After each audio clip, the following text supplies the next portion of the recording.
There is a new Captain America in the Falcon and Winter Soldier episode 2, the second episode, because that's what the number 2 is, of the Falcon and Winter Soldier Disney Plus series. 6 episodes total, 50 minutes or so each, about 45 with credits. Let's talk about episode 2. So last week, episode 1 aired, and it ended with the debut of the U.S. agent as the new Captain America. And this episode continued the story progression of the U.S. agent and his involvement with the military as well as with Falcon and Winter Soldier. The U.S. agent, look, the episode kind of started with them trying to show us that he's not really a bad man and that this is a big deal for him and a big weight on his shoulders. They show him kind of adapting to his celebrity status, going back to his high school. Huge history as a war hero, so he's not really a phony. He's no Steve Rogers, but he's got, lots of backstory here. Lots of, fleshing out this character. So Bucky and Falcon, we see their reactions to this, and their first meeting for this series is here in this episode.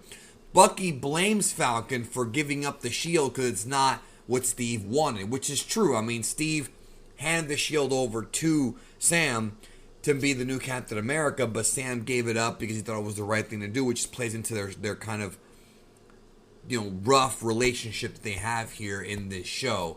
And Falcon's going to Munich, Germany to investigate the Flag Smashers.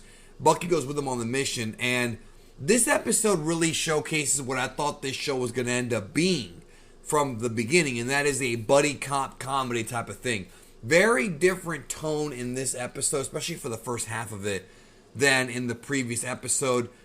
Again, more of what I was expecting, but it's weird to compare this one to the first episode because the first episode really delved in deep to Sam and Buck's life post-Endgame and post-Snap, whereas this was more of a buddy cop, at least for the first half. They spring into action there. There's a big movie action sequence here with 2 trucks and a helicopter. And it turns out the enemy are all super soldiers. And naturally, the U.S. agent shows up to help with his partner, Lamar Hoskins, a.k.a. Battlestar. So again, we're seeing more of the Captain America family of characters appear in this show, which is what I was hoping for, and we are getting it. And hey, the U.S. agent knows how to use the shield. That's surprising. So he gets his ass kicked also by the same girl that kicked, Bucky's ass. And basically the story here is that the U.S. agent wants to work with Bucky and Falcon, but Bucky and Falcon are being very, very difficult. They're tough to deal with because they don't know this guy. He's not Steve Rogers, and he's a counterfeit Captain America. And that's pretty much what it is. That's the tension between these characters. So I'm wondering, with the introduction of Battlestar, does that mean that Howard the Duck's going to recruit him at some point? That's a deep cut for comic book fans. Hopefully they will, but I doubt that'll ever happen. So Flag Snatchers, one things to go back to how they were before for political reasons. And they really did an interesting job in this episode of giving us sympathy with these characters. Yes, they are super soldiers, but they have their own views on things, and they did a great job, I think, especially at the end of this episode, to really make us feel empathy for them. So I'm wondering where that's going to go. I'm wondering if they'll have a redemption arc or what. But, this show is kind of interesting because it's kind of they're showing us different sides of humanity, and I like that. Even the bad guys, they're not just stoic, evil villains. Sometimes they do have layers to them, and this show is showing that.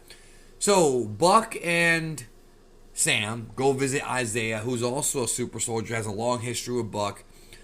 This is a play to what was talked about in Civil War, where they discovered that there were more super soldiers, but I had thought that was just supposed to be a red herring, right? And that there really weren't more super soldiers, but I guess that is not the case. So there's a cop that shows up, and I don't know if this idea this scene was very weird for me. I don't know if this idea was that the cop was supposed to be racist. I don't know if that's kind of a social commentary for the stuff that's been going on, last year. But basically, they're giving Falcon a hard time, but they end up arresting Bucky because he missed his therapy appointment, and the U.S. agent is the one who bailed them out. This moved very fast, so they went from one location to another very, very fast. and it was kind of hard to, like, I turned my head and they're somewhere else, or they're not in German anymore, and that was kind of weird. Fast paced, of course. So we dig into the Sam and Bucky's kind of differences and their train of thought about the Shield, and that's going to be kind of their, their whole thing, because they, Buck does not think that Falcon should have given up the Shield. He did it because he thought it was the right thing to do, but now it's in the hands of this U.S. agent guy who, in the very next scene, they build up tension between the U.S. agent and them. He tells them, stay out of my way if you're not going to work with me, which I kind of understand where he's coming from as well, even though we see he has a backstory as, the U.S. agent, and he has traits similar to Steve Rogers, but of course those are some big shoes to fill. So I just wonder if they're going to kind of like build him up as being not a villain, but like as an annoying good guy, or if at some point he'll have an arc where he ends up not being so rough. But at the same time, he's kind of doing the right thing. It's Bucky that's being difficult because he doesn't want that shield in anyone else's hands, except for Steve Rogers and, of course, Sam Wilson, because that's the guy who we passed it down to. So I wonder if Bucky will end up with the shield, because remember, Bucky was Captain America at one point. So was Sam, too, but I feel like Bucky had it longer. So like I said, at the end of the episode, they kind of did humanize the villains. One sacrificed himself to allow the cops, to allow the other flag snatchers to escape, and the cops. He sacrificed himself to the cops, and the finale of the episode is, it gives us. It was actually kind of cool. Bucky and Sam are trying to figure out what they're gonna do next, and they bring up. They got to go find someone from the past, and they show in a jail cell Baron Helmut Zemo from Civil War, played by Daniel Bruhl, and he's there. And I'm guessing episode 3 will lead to a conversation with him about where the hell these super soldiers are coming from, and if he has any information, any intel. I think Daniel Bruhl was the first truly amazing villain we saw in the MCU. I mean, we saw flashes of Thanos, but I mean like an actual, a villain for his own movie. He was great in Civil War, and then right after that, we had Killmonger in Black Panther. But for a long time, Baron Helmut Zemo was my favorite villain. And I wonder if he's going to go back to his villainous ways here. I mean, we'll see. We will see. But they're going to go talk to him. Maybe he has information. So there's a lot of secrets being revealed here. And a lot of revelations and new characters coming in. So far I'm enjoying it. Honestly, this episode was a little bit weird with the pacing. A little bit odd with the tone. But I didn't hate it. It was pretty good. It was pretty good.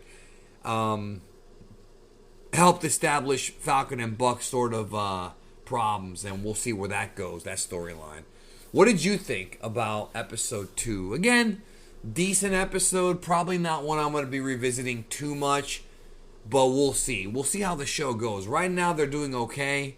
Not quite gripping me like WandaVision did for the first couple of episodes, because I was really curious about the mystery aspect, but there's still mysteries here, and I'm curious to see where that goes. Then we'll look back on everything at the end. So what did you think about episode 2? Let me know, and I'll talk to y'all very soon.